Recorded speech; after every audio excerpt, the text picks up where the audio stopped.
Hello, my name is Burke Hedges, author of the best-selling book, The Parable of the Pipeline. I open my book with a story about Pablo and Bruno, who take two very different paths in their quest for financial independence. What you're about to see is the delightful animated story of their adventure. So, sit back, relax, and enjoy the life-changing lessons in The Parable of the Pipeline.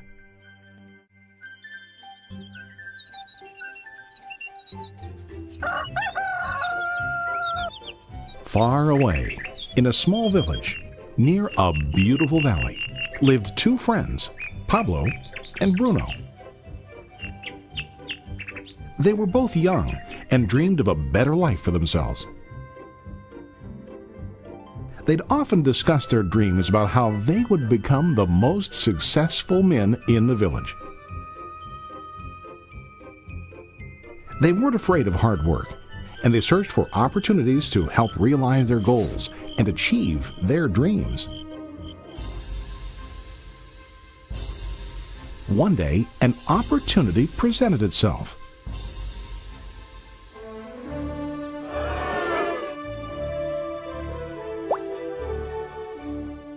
The mayor of the village decided to hire two people to bring water from a spring up on the mountain, across the valley, back down to the village. They were to be paid based on the amount of water delivered to the village. Bruno and Pablo enthusiastically got to work. Every day, from morning till evening, they carried buckets to and from the spring. They worked hard, carrying water to the village. In the evening, they'd return home with their day's wages.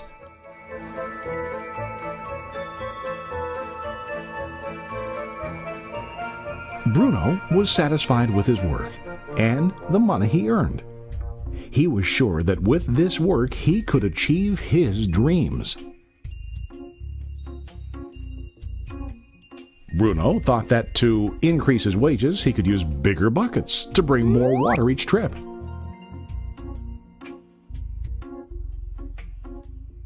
He believed with a larger income he would soon be able to buy a cow and the house that he dreamed about.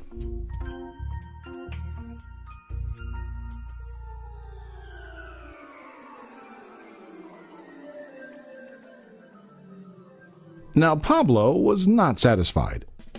At the end of the day, his back and hands ached, and he was exhausted. He was looking for an easier way to earn more. One day an idea occurred to Pablo. He imagined building a pipeline to deliver the water from the mountain spring to the village. With this pipeline, he could get more water to the village without carrying buckets back and forth from the spring to the village. Soon, he got very excited about his idea and began to plan. Pablo, of course, shared his idea with his friend Bruno and asked him to join with him to work on and help build the pipeline. Bruno thought the idea was crazy. All Bruno could think about was what his money could buy today and how to get it quicker. He felt that building a pipeline would slow him down and delay him in achieving his goals. Instead, Bruno got bigger buckets and went more often back and forth, fetching water. He was sure that with this method, he could make more money. Pablo decided to build the pipeline on his own. He understood that it would not be easy to build, and it would take time to complete the pipeline. Pablo knew that it could take several years to finish, but he set his mind on his goal. Every day he worked and carried water like before. But on weekends and during his spare time, he worked hard to dig in the rocky soil and build his pipeline. In the first month, there was little to show for his work.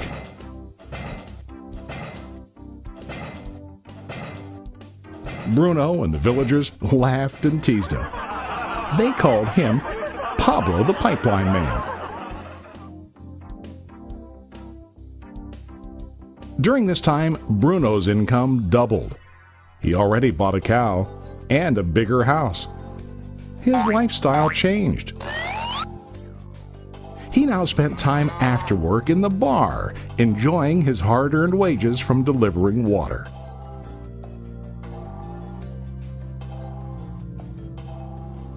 What Bruno didn't realize was that his body was starting to stoop from carrying the heavy buckets every day.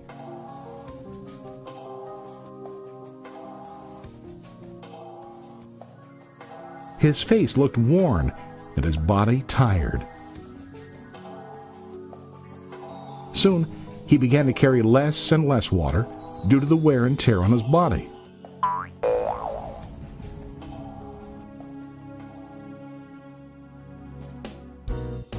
Month after month, Pablo worked. Soon a year passed, and then a second year. Finally, Pablo finished his pipeline. He now used his pipeline to deliver water to the village instead of carrying buckets. Pablo was now earning more money than ever before.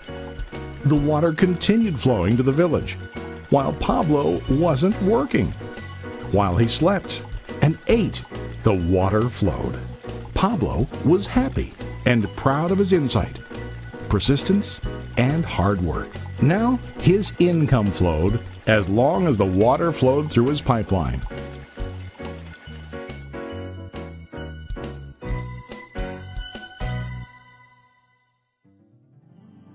The story of Bruno and Pablo is a reflection of life.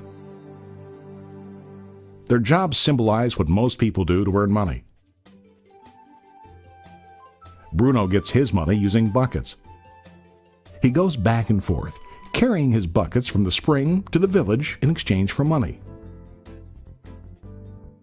To increase his income, he either has to go more frequently to the spring or to use larger buckets.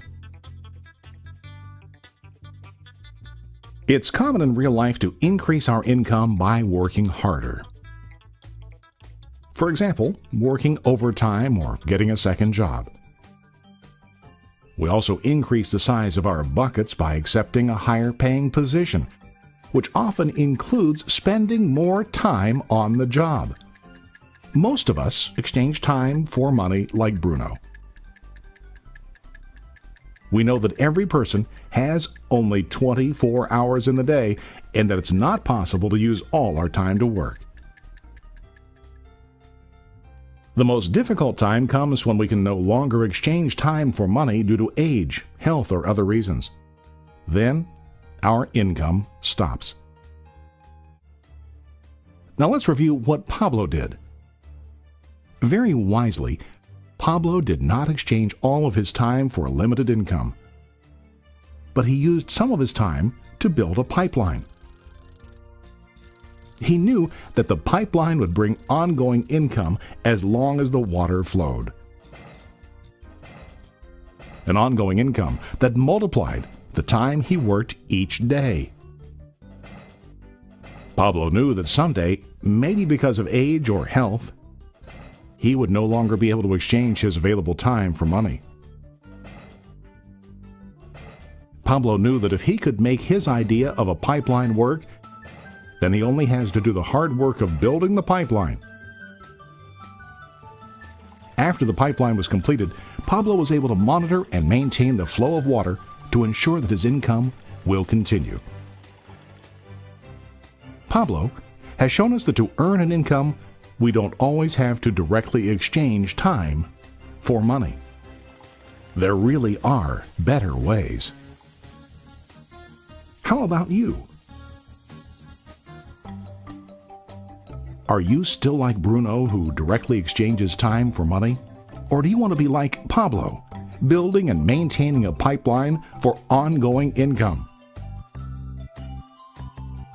If you are interested in the idea of building your own pipeline, contact the person who lent you this presentation. You can start building your pipeline today.